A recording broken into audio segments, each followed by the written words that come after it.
हमारा आपका एक बार फिर से हमारे उत्कृष्ट नर्सिंग के लाइव क्लासेज में स्वागत करता हूं। अपन ने लास्ट क्लास के अंदर देखा था नर्वस टिश्यू के बारे के अंदर, जिसके अंदर हमने न्यूरॉन्स पढ़ लिया था। तो सबसे पहले मैं बताना चाहता हूं कि जो स्टूडेंट्स हमारे चैनल पर नए हैं, सबसे पहले तो वीडियो को लाइक कर सब्सक्राइब करें एंड अपने दोस्तों के साथ शेयर कर दें एंड सब्सक्राइब करने के बाद बेल आइकन को प्रेस कर लें ताकि वीडियोज़ की जो भी न्यू नोटिफिकेशन आपको मिलते रहे। ठीक है गाइस।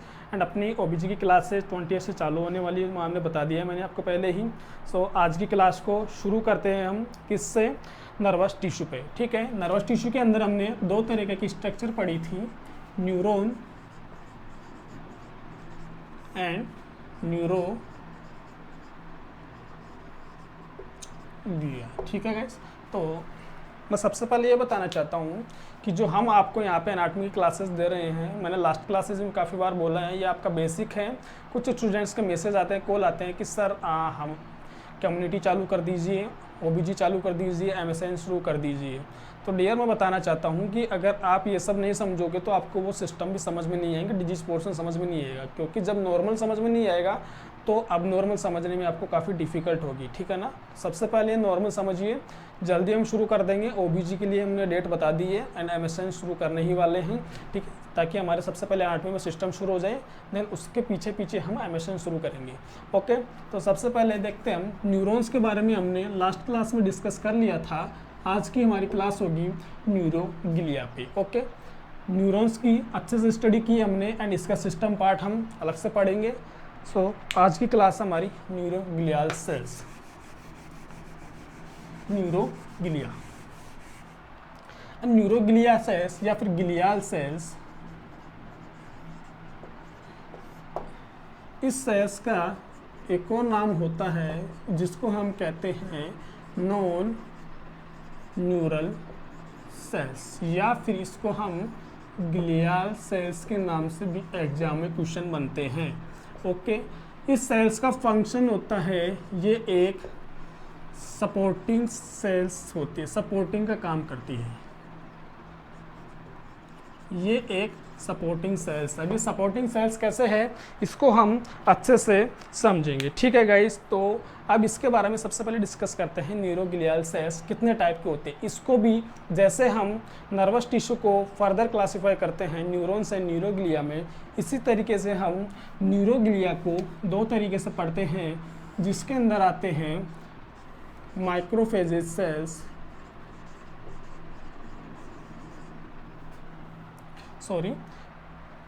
Microglia and मैक्रोग्लिया।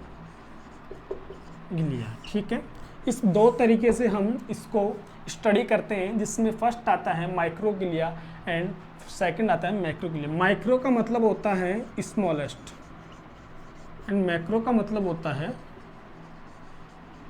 लार्जेस्ट। ठीक है, माइक्रो का मतलब होता है स्मॉलेस्ट एंड मैक्रो का मतलब होता है largest. So microglial cells is the smallest neuroglial sales. अब एग्जाम में क्वेश्चन बन जाता है कि स्मॉलेस्ट न्यूरोग्लियल सेल्स कौन सी होती है। एक्शन में आपको माइक्रोग्लियल देगा, है ना, देन उसके बाद में आपको स्वान सेल दे सकता है, ओलिगोडेंड्रोसाइट सेल दे सकता है, न्यूरॉन दे सकता है।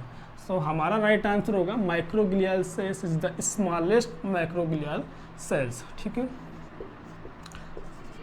क्लियर यहाँ तक। देन इसके बाद के अंदर हम पढ़ते हैं माइक्रोग्लियल सेल्स। ये एक मैक्रोफेजेज सेल्स होती हैं। मैक्रोफेज का क्या मतलब होता है कि अगर मोनोसाइट सेल से निकल के टिश्यू में आ जाती हैं तो उसको हम कहते हैं मैक्रोफेजेज सेल्स, जो कि फैगोसाइटिक फंक्शन का काम करती हैं। ओके, सो इसको देखते हैं अच्छे से। इन सेल्स को हम मैक्रोफेजेज सेल्स कहते हैं। मैक्रोफेज सेल्स का मतलब क्या होता है? मैक्रोफेज सेल्स, अगर ये डेरिएटिव सेल्स होती है किसकी?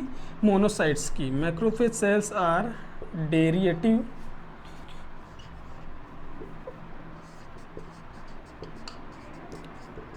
Derivative cells of monocytes. मतलब कि क्या बोला मैंने, मोनोसाइट्स सेल से निकल के अगर टिश्यू में आ जाती हैं तो उसको हम कहते हैं मैक्रोफेजेज सेल। और हम स्टडी किसके बारे में कर रहे हैं? टिश्यू के बारे में कर रहे हैं।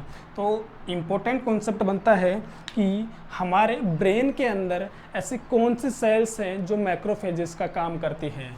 राइट आंसर होगा माइक्रोग्लियल सेल्स। क्वेश्चन पूछा होगा कंपटीशन के एग्जाम में कि मैक्रोफेजेस सेल्स ऑफ ब्रेन या फिर central nervous system which is known as microglial cell. ठीक है, क्लियर यहाँ तक।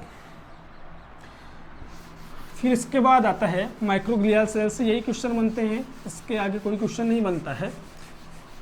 फिर मैक्रोग्लियल सेल्स। मैक्रोग्लियल सेल्स की एक लार्जेस्ट सेल्स होती हैं। माइक्रोग्लियल सेल्स के बारे में एक और इम्पोर्टेंट क्वेश्चन बनता है, ये मीजोडर्म, इनका ओरिजिन मीजोडर्म से होता है। मीजोडर्मल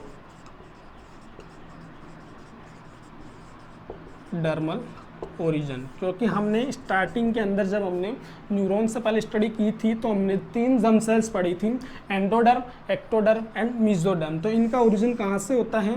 मीजोडर्मल ओरिजिन होता है। इसका ओरिजिन कहाँ से होता है? एक्टोडर्मल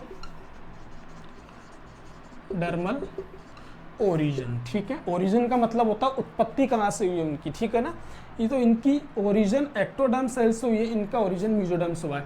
ये क्वेश्चन में पूछेगा तो ये वाला पूछेगा, क्योंकि जो हमारे ब्रेन सेल्स मतलब कि हमारे अपर लिम्ब के अंदर, इससे ऊपर की बात करूँ मैं तो वहाँ पे मोस्ट ऑफ जो सेल्स होती हैं उनका ओरिजिन एक्टोडर्म से होता है। जब आप को सर पढ़ाएंगे ओबीजे के अंदर तब ये सब चीज़ें बताएंगे, जो इसीलिए यहाँ से क्वेश्चन बनने की पॉसिबिलिटी ज़्यादा होती है, क्योंकि इसका ओरिजिन कहाँ से होता है? मीजोडर्म से होता है। ठीक है, क्लियर। इसके बाद में हम देखते हैं मैक्रोग्लियल सेल्स। मैक्रो का मतलब लार्ज होता है, बड़ा होता है साइज के अंदर, तो ये होती है लार्जेस्ट सेल्स। इनका ओरिजिन होता है एक्टोडर्मल ओरिजिन होता है। अब इसके बाद आता है, अब स्टडी करते हैं मैक्रोग्लियल सेल्स की, यहाँ से क्वेश्चन बनते हैं। ठीक है, इस मैक्रोग्लियल सेल्स को फर्दर क्लासिफाई किया गया है, जिसमें आता है हमारा मैक्रोग्लियल सेल्स के अंदर फर्स्ट आता है हमारा एस्ट्रोसाइट सेल्स एंड सेकंड आता है oligodendrocyte sales.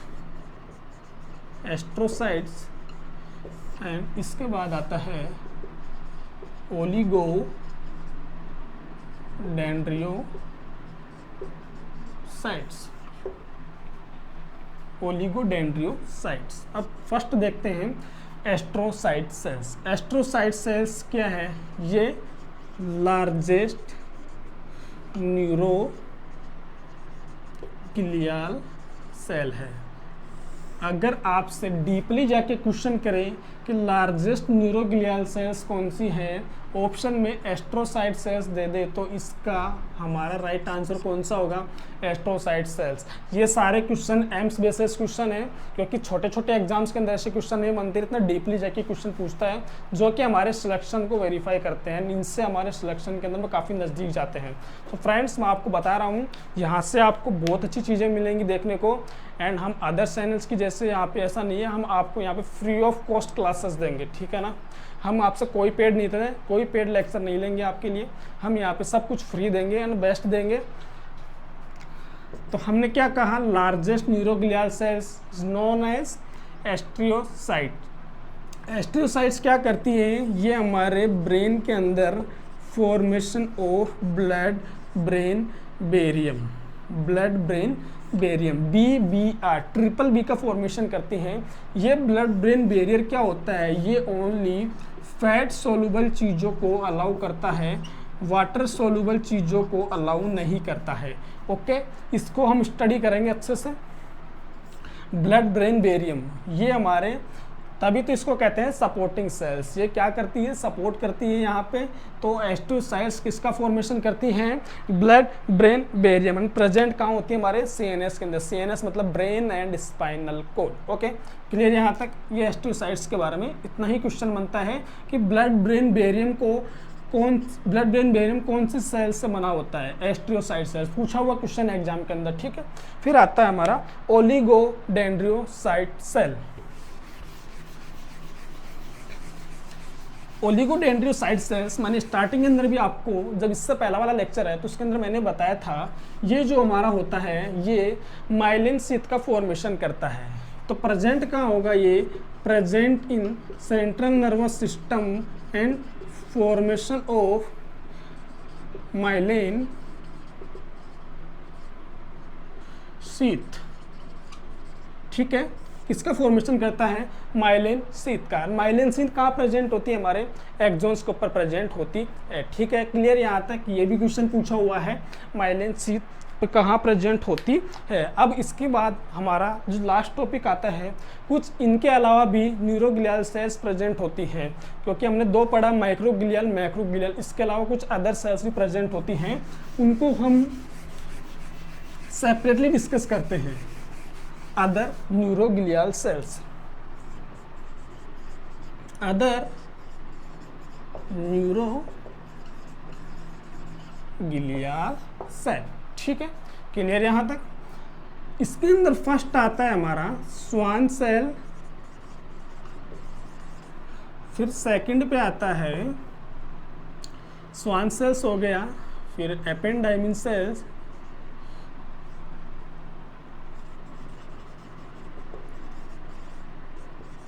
Ependymal cells, satellite cells, satellite cells. ठीक है, ये तीन इंपॉर्टेंट होती हैं। अब स्वान सेल्स जैसे ओलिगोडेंड्रोसाइट सेल्स हमारे सेंट्रल नर्वस सिस्टम के अंदर एक्सॉन्स के ऊपर माइलिन शीथ का फॉर्मेशन करती हैं, उसी तरीके से स्वान सेल्स हमारे पेरिफेरल नर्वस सिस्टम के ऊपर माइलिन शीथ का फॉर्मेशन करती हैं। ठीक है, इंपॉर्टेंट है, क्वेश्चन बनता है, पहले भी समझा दिया था मैंने। एपेंडाइमिन सेल्स होती हैं, ये क्या करती हैं, ये सेल्स हमारे लेटरल वेंट्रिकल ब्रेन में प्रेजेंट होते हैं। सेंट्रल नर्वस सिस्टम जब हम पढ़ेंगे न्यूरो सिस्टम के बारे में, तब हम वहाँ स्टडी करेंगे कि लेटरल वेंट्रिकल्स क्या होते हैं। ठीक है ना, ब्रेन की पूरी स्टडी करेंगे तब आएगा हमारा। एपेंडाइमिन सेल्स होती हैं जो हमारे लेटरल वेंट्रिकल में प्रेजेंट होती हैं। लेटरल वेंट्रिकल हार्ट वाले की बात नहीं कर रहा हूँ, ब्रेन वाले की बात कर रहा हूँ, जो कि लेफ्ट एंड राइट प्रेजेंट होते हैं। ठीक है, लेटरल वेंट्रिकल के अंदर एपेंडाइमिन सेल्स प्रेजेंट होती है, जिनके अंदर कोरोइड प्लेक्सिस प्रेजेंट होती हैं। कोरोइड प्लेक्सिस प्रेजेंट होती है, जिनसे CSF का सिक्रेशन होता है। CSF का normal secretion, question normal secretion कितना होता है, एग्जाम में क्वेश्चन पूछता है तो 0.5 ml पर मिनट। ठीक है, हावर्स में क्वेश्चन पूछे तो 30 ml पर हावर्स। पर डे में क्वेश्चन पूछे 720 ml पर डे। ये एग्जैक्ट डाटा है। ठीक है, बिल्कुल कंफ्यूज मत होना। तो CSF का नॉर्मल सिक्रेशन कितना होता है, 0.5 ml पर minute, 30 ml per hour, 720 ml per day. या फिर आपसे अब इतना वहाँ पे रुका तो नहीं रहता है, ये अब्जॉर्प्शन भी होता है, तो वहाँ पे कांस्टेंट वैल्यू कितनी होती है, अगर डायरेक्ट पूछे। इसकी जो नॉर्मल वैल्यू होती है वो होती है 130 to 150 ml, ये इसकी कांस्टेंट वैल्यू होती है।